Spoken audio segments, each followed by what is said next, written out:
minha formação foi inteira no SUS, né, Léo? Assim, tipo, a faculdade e a residência, o hospital que a gente trabalhava lá era inteiro SUS.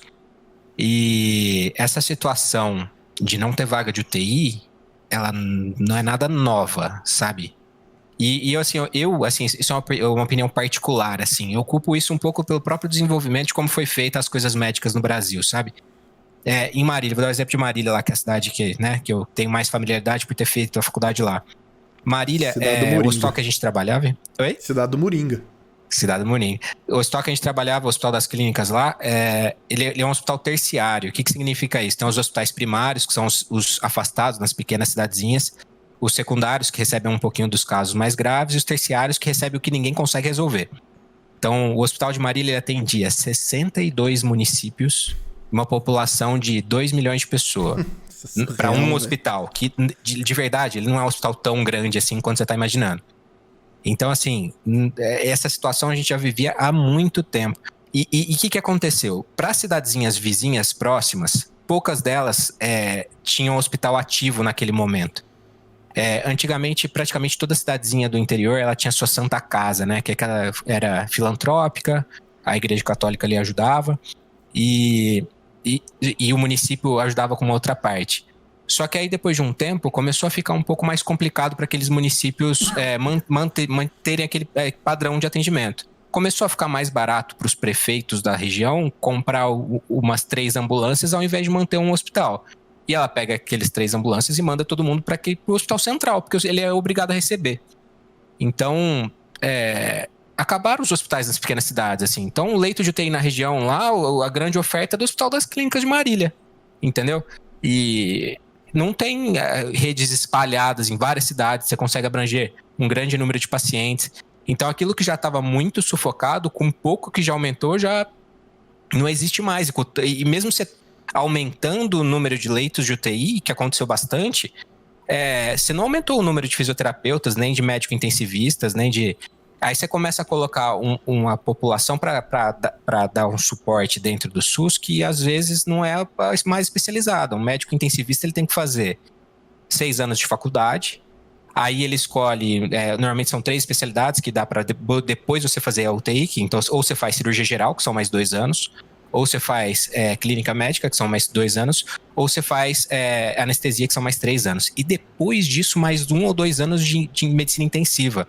Então você imagina a formação de um cara desse e um cara recém-formado que às vezes está trabalhando numa UTI improvisada. Entendeu? Então, assim, eu tô dando 100% de chance desse cara viver? Ou eu só tô colocando um número lá para falar que agora eu tenho mais leito de UTI, entendeu? O investimento durante vários anos culmina nisso. Então, a culpa não é nem do atual presidente, assim, que, tipo, tem o papel dele ainda, mas são 50 anos de má gestão de saúde pro país inteiro, entendeu? É, e É tem, complicadíssimo. e tem uma outra coisa também, eu conheço muito médico que dá plantão, que trabalha no SUS, e eu acho que há uma confusão nesse momento, porque o profissional, o médico que muitas vezes está no SUS, ele é um ótimo profissional. Ele é um cara que estudou tudo isso Pô, e tá lá nomeado, pegou um plantão para ajudar. Então você tem ótimos profissionais no SUS. O que falta no SUS, aí você me corrige se eu estiver falando besteira, é estrutura. Falta insumo, falta oxigênio, falta leito. Médico não é milagreiro, tá ligado? Não é feiticeiro de tirar o... Sabe? A situação... Imagina, se o meu pai e o pai do PSK não tem oxigênio, que vou trazer o médico... acabou. Não tem o que fazer, cara. Não tem o que fazer, o cara morre. Não tem conhecimento que salva. Falta estrutura em todo lugar para você manter assim tudo. E assim, não que dentro daquele hospital, dentro do Hospital das Clínicas de Marília lá, a gestão seja ruim. Muito pelo contrário, eles fazem, nossa, de tudo para ter tudo a todo momento, mas não é nem lógico conseguir ter tudo a todo momento, entendeu? Do jeito que são as coisas. Mas nem acho assim, o SUS deve existir, tem que existir, mas ele precisa de gestão, né? De saúde, que é muito complicado hoje. E eu tenho assim, as pessoas que ficam no SUS ainda ficam muito por amor à medicina, viu, Léo? Assim, eu conheço muitos colegas meus que formaram assim. Tem gente que fala assim, não, eu vou lá porque se não for, não tem ninguém que vai. Pior que eu acho que é Entendeu? verdade. Enquanto tem esses apaixonados, a gente tem vidas sendo salvas. Porque se todo mundo fosse capitalista ao ponto de não vale a pena, É. quem quer salvar a vida? Pescada, quer fazer de repente alguma pergunta? Que ontem eu tava cheio de dúvida, então imagino que você deve ter também algumas dúvidas assim que você pode direcionar, até para te dar calma, tranquilidade nesses próximos dias. Cara, é que eu acho que você explicou no começo, mas no caso, por exemplo, meu pai foi entubado, né? Qual que é qual que é o próximo passo depois da intubação, assim? Quantos dias, assim, ou então, que nem você falou assim, talvez não tenha dias, mas para eles começarem a fazer algumas coisas diferentes, para tentar ver uma melhora nele? O negócio é muito. É difícil eu falar uma coisa, mas todo o processo de pós-intubação ele é muito dinâmico, PSK. Tipo assim, a gente intubou, a gente coloca ele num ventilador. O que acontece? Assim, só para você entender um pouquinho, eu vou tentar fazer uma fisiologia bem leve. A gente respira normalmente por pressão negativa, né? Seu diafragma abaixa. E enquanto ele abaixa, faz uma pressão negativa e esse ar entra. Não necessariamente faz a pressão negativa, porque ao mesmo tempo que ele está baixando, o ar já está entrando para compensar. E isso é uma ventilação normal. A partir do momento que você coloca sobre uma ventilação mecânica, você muda toda a fisiologia do negócio. Porque ao invés de você abaixar o diafragma para o ar entrar, você empurra o ar com força sobre o pulmão para o ar entrar. Então, essa empurrada com força muda a pressão do que as coisas estão entrando, do que o ar está entrando e do sangue que passa dentro do pulmão para pegar esse oxigênio. Ele também vai estar sob uma pressão maior. Então, assim, o processo é dinâmico. Você intuba, você tenta manter primeiro uma fração de oxigênio para o paciente de 100% e vai abaixando aos poucos. Isso durante o primeiro dia. Vai entendendo se ele consegue manter uma saturação boa. E aí, depois de entender, você vai pedir alguns exames de sangue e ver se realmente o que você está vendo só com a oximetria, né, que é a medida do oxigênio pelo dedinho, por luz infravermelha, se aquilo tá real ou se ainda tá pior. E nisso a gente vai começando a mudar todos os parâmetros de frequência, de volume da respiração para adequar. A partir desse momento que tudo isso aconteceu, que a gente parte para ver como que ele vai se comportar. Então, assim, a gente devagarzinho, depois de um dia e meio, que a gente entendeu tudo como está acontecendo melhor, a gente vai tentando diminuir porque se induz uma sedação, né, um coma. O paciente vai ficar dormindo, ele não vai se lembrar desse período que ele passou entubado. Ele vai estar... Aquele período é como se não existisse na vida dele quando ele acordar. Ele vai estar dormindo durante aquele período todo.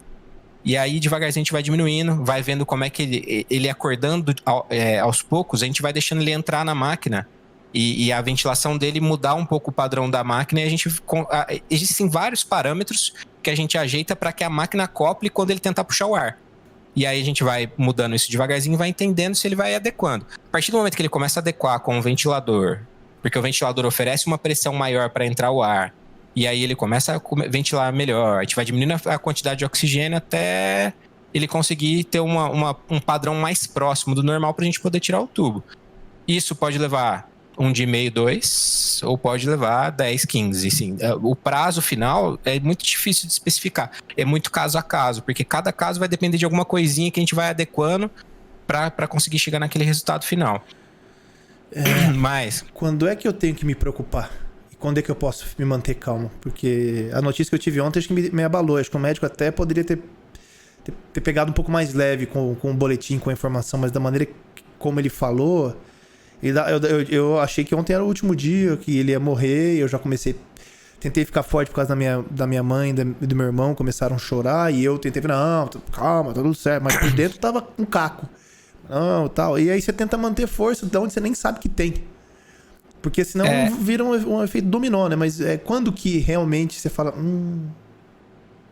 assim, quando ele começa a ter todos os sinais que a gente estava conversando lá no começo, assim, de piora, e eles começam a culminar todos ao mesmo tempo, a gente começa a ficar muito preocupado. Porque vai depender de muitas coisas para conseguir manter ele com uma oxigenação adequada, principalmente no quadro Covid. Assim, o quadro Covid ele é muito pulmonar, né? Assim, ele afeta muito o pulmão. Então, a partir do momento que ele começa a ter outras coisas em volta que não estão dando mais certo, tipo uma insuficiência renal, por exemplo, vai depender de hemodiálise, esses são pontos que a gente começa a ficar mais preocupado. Mas cabe... tudo é muito ajustável, é difícil falar assim, quando que eu fico mais preocupado? Quando ele começa a ter sinais de piora, a gente fica preocupado, mas quando ele tem pequenos sinais, aliás, quando ele já não piora, já é um grande sinal de melhora. Que é o então, que, assim... é o que me alegrou muito hoje. O boletim de hoje, ele não piorou. E, aliás, ele, na verdade, ele até melhorou, porque a parte renal teve evolução. Então, de não ter piorado de ontem para hoje, embora o quadro ainda seja gravíssimo, ele se manteve. Então, ele está estável. Grave, mas estável. Não caiu, né? Não caiu. Esse é o primeiro passo, assim, pra você... Tipo assim, e no Covid a gente tem que comemorar vitórias diárias, sabe, Léo? Assim, tipo, ele não piorou de ontem pra hoje, puta, isso já é uma puta vitória. Então, porra, já começa a ficar com o peito um pouco mais cheio de esperança. Sim. A notícia de amanhã, porra, diminuiu 10% da quantidade de oxigênio que tá dando pra ele. Tava dando 60, agora tá dando 50. Pô, já é um outro sinal que, assim, você vai comemorar diariamente cada sinalzinho desse. E ao longo do tempo pra juntar tudo isso e fazer com que ele saia do processo de intubação, desse estado mais gravíssimo da doença, sabe? I'm gonna take what's mine, I paid my dues. Gonna fuel this fire, so light that fuse. The beat in my soul just keeps getting louder.